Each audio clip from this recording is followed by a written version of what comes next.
সংসারের কোনো কাজেই আমি অলসতাকে প্রাধান্য দিই না।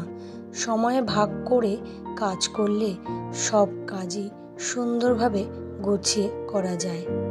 নমস্কার বন্ধুরা, রিমি লাইফস্টাইল চ্যানেলে আমি রিমি আবারও চলে এসেছি নতুন একটা ডেলি ব্লগ নিয়ে তোমাদের কাছে। আজকের ভিডিওটা শুরু করলাম বন্ধুরা এই যে ছাদ থেকেই। দেখতেই পাচ্ছ সংসারের ঘরের বলতে পারো প্রতিটা কাজ শেষ করে এই যে ছাদে চলে এসেছি আজকে একটু আমসত্ত্বগুলোকে ভালো করে শুকা দেওয়ার জন্য। তার আগে একবার করে দিয়ে গেছি, তা অনেকটা শুকিয়ে গেছে, তাই আজকে আবার কি করলাম, এসে এই জায়গাটাকে এবার উল্টে দিচ্ছি আর দেখছি যে এটাকে তুলে নেওয়া যায় কি না। বেশ কয়েকটা আমসত্ত্ব তুলে নিয়েছি আগেই, ওই গাবলার মধ্যে রেখেছি, আর এখানে হচ্ছে গিয়ে এবার এটাকে তুলছি। এবার দুটো থালায় দিয়েছি ঠিকই, কিন্তু মনে করতে পারছি না কোনটা কালকের দেওয়া আর কোনটা তার আগের দিনের দেওয়া। বন্ধুরা আমি একটা ভুল করে ফেলেছি, কি জানো, যে কালকের দেওয়া সেটাকে তুলে নিয়েছি। এবার এখন একটু রোদটা কম দিচ্ছে বলে হচ্ছে গিয়ে আর ভালো শুকায়নি, তাই যেই উল্টেছি দেখছি কেমন একটা হয়েছে। আসলে ভুল করে ফেলেছি। তারপর দেখলাম যে না, আবার গিয়ে দেখি যে যেগুলো যে বললাম না আগে তুলেছি, এই যে এইগুলো তুলে নিয়ে রেখেছি। এগুলো কি বলো তো বন্ধুরা, খাওয়ার পরে যে সমস্ত আমগুলো একটু এত পোকা বা হিসেবে সেগুলো ফেলিয়ে ঠেলিয়ে সুন্দর করে এইভাবে আমসত্ত্ব দিয়ে রেখেছি। ছেলেমেয়েরা যখন আমটা থাকবে না তখন খেতে পারবে, তাই জন্য। আর এবার পরে দেখলাম যে না, এই থালাটা বাকি আছে, ওটাকেও তুলে ফেলি, এটা মনে হয় তা ঠিকঠাক হবে, তাই এটাকেও তুলতে বসে গেলাম। যাই হোক, প্রতিদিনের মতন তোমাদের কাছে একটাই অনুরোধ, লাইক দিয়ে ভিডিওটা দেখা শুরু করো, আর ভিডিও শেষে সুন্দর করে কমেন্ট করতে একদমই ভুলো না। আর এই যে দেখো বন্ধুরা, এই আমসত্ত্বটা না বেশ হয়েছে, খুব সুন্দর হয়েছে। দেখো কি সুন্দর করে উঠে গেল, বেশ অসাধারণ হয়েছে। এটাকে আজকে তুলে নেওয়া যাবে। আর এই যে কড়াইতে দেখতে পাচ্ছ, এই কড়াই থেকে আবার দেওয়া যাবে, বেশ ভালো হয় কিন্তু এই আমসত্ত্ব দিয়ে পরে খেতে খুব ভালো লাগে। আর এগুলো কোনো রকমই অন্যরকম প্রিজারভেটিভ বা অন্য কোনো সবজি কিছু মেশানো হয় না, পিওর আম দিয়েই তৈরি করা। তার জন্য আমসত্ত্বগুলোকে আবার শুকো দিয়ে এই যে এপাশে কাঠগুলোকে ভালো করে শুকো দিয়ে দিচ্ছি।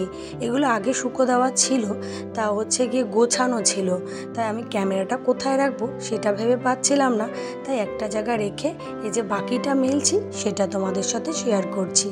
আসলে আমার লাইফস্টাইল এগুলোই। আমরা হচ্ছে কখনো দেখবে ঘরের কাজকর্ম দেখাচ্ছি, কখনো দেখবে বাইরের কাজকর্ম দেখাচ্ছি। আসলে আমি যদি এখন সমস্ত কাজকর্ম একবারে দেখাতে চাই, তাহলে আমার এই ভিডিওতে কভার করা কখনোই সম্ভব হবে না। তার জন্য হচ্ছে গিয়ে একটু কম কাট করেই আমি ভিডিও করে থাকি। যখন বাইরের অংশ দেখাই আমি তখন কিন্তু ঘরের কোনো অংশই দেখাই না। তার জন্য এই নয় যে আমি ঘরের কোনো কাজই করিনি, সমস্ত কাজ গুছিয়ে রেখেই তবে এই বাইরের কাজগুলো সারতে চলে এসেছি। এই যে এবার উনুনটা বেশ কয়েকদিন একটু লেপা দেওয়া হচ্ছে না, তার জন্য হচ্ছে গিয়ে চলে আসলাম ছাইগুলো ফেলে উনুনটাকে লিপে নেব। এই কাঠের উনুনে কয়েকদিন ধরে রান্না করা হচ্ছেই না, সাধারণতভাবে গ্যাসেই বেশি করা হয় কাজের চাপে, তাই আজকে ভাবলাম না, উনুনটাকে একটু ভালো করে মুছে টুছে লিপে টিপে রাখি, যদি যখন সময় থাকবে, কাজ থাকবে না, তখন একটু সময় পেলে রান্না করা যাবে। আর এই পুরো সাইডটা পরিষ্কার, এখন কোনো কাঠ আনা হয়নি। ছাদ থেকে কিছু কাঠ আনবো, আবার পুকুর পাড়েও কিছু কাঠ সময় পেলে নিয়ে আসবো। যাই হোক, এবার হচ্ছে গিয়ে উনুনটার ছাইটা ফেলানো হয়ে গেছে। আসলে উনুনের ছাইটা ফেলে নেওয়ার সুবিধা কি জানো, যখন রান্না করব তখন আর কোনো ব্যস্ততা থাকবে না, আর উনুন ভরে যাওয়ারও কোনো ভয় থাকবে না। তার জন্য হচ্ছে গিয়ে উনুনের ছাইটাকে একটু ফেলে নিয়ে পরিষ্কার করে নিই। আর এই যে উনুনের ছাইগুলো দেখছো না, এগুলোকে নিয়ে নিচু কোনো জায়গায় দিয়ে রাখলে কাজে দেবে। তার জন্য উনুনের ছাইটা বাইরে নিয়ে গিয়ে রেখে আসলাম, আর বাইরের থেকেই উনুন লেপার জিনিসটা নিয়ে চলে এসেছি। উনুন লেপার জিনিসটা নিয়ে এসছি, একটু হচ্ছে গিয়ে উনুনটাকে লিপেই রাখি। রান্না এখন নাই করতে পারি, যখন সময় পাবো তখন হচ্ছে কি রান্না করা যাবে। আর যখন মাঝে মধ্যে কাঠ থাকবে না বলছি, গ্যাস থাকবে না, তখন হচ্ছে কি একটু কাঠে টুকটাক রান্না করে নেব। আসলে কাঠে করা যায়, কাঠের অভাব নেই আমাদের, কিন্তু কি বলো তো বন্ধুরা, এই মেশিনের কাজ করে না আর পেরে উঠি না, সময়ের সাথে পারি না। তখন হচ্ছে গিয়ে ওই একটু আধটু কাঠ গ্যাসেই বসিয়ে দিই। আর যখন কাঠ থাকে তখন হয়তো গিয়ে দেখা গেল সময় থাকে না, তাই গ্যাসেই বেশিরভাগ কাজ করা হয়, মানে রান্না বান্নাটা করা হয়। কাঠে খুব একটা কম করা হয়। তাও এই যে যত্ন করে রাখতে হবে সকল জিনিস, এগুলোকে যত্ন করে রাখি, যখন দরকার হবে তখন ব্যবহার করতে পারবো, তাই না? যাই হোক, এই যে যত্ন করা জিনিসটাকে আবার একটু মুছে নিলাম। আর মুছতে গিয়ে না উনুনের একটা কোণা একটু ভেঙে গেছে, তাই আপাতত মাটিটা দিয়ে রাখলাম। এখন জোড়া লাগবে না, এই মাটিটা যখন আর একটু হালকা থাকবে তার উপর আর একটু মাটি দিলে তখন ভালো জোড়া লেগে যাবে। আসলে টেরের উপরে উনুনটা তো একটু আধটু লুজ হয়ে গেলে না খুলে পড়ে, এমনি মাটির উনুন হলে এত সহজে ভেঙে যায় না। যাই হোক, উনুনটা লেপা হয়ে গেছে, এবার বাইরের ঝাড়টা দিয়ে নিই। এই যে বাইরের ঝাড়টা দিতে গিয়ে দেখি সাইকেলটা পুরো মাঝখানে রাখা। আর আজকে জানো তো বন্ধুরা, অনেক কষ্টে ক্যামেরা স্ট্যান্ডটা বাইরে নিয়েই ভিডিও করেছি। আজকে কেউ নেই একটু ভিডিও করে দেওয়ার মতন। মেয়ে স্কুলে চলে গেছে, বড় জায়ের মেয়ে সেও স্কুলে চলে গেছে, আর বাকিদের আর দুজন আছে পুকুরে স্নান করছে।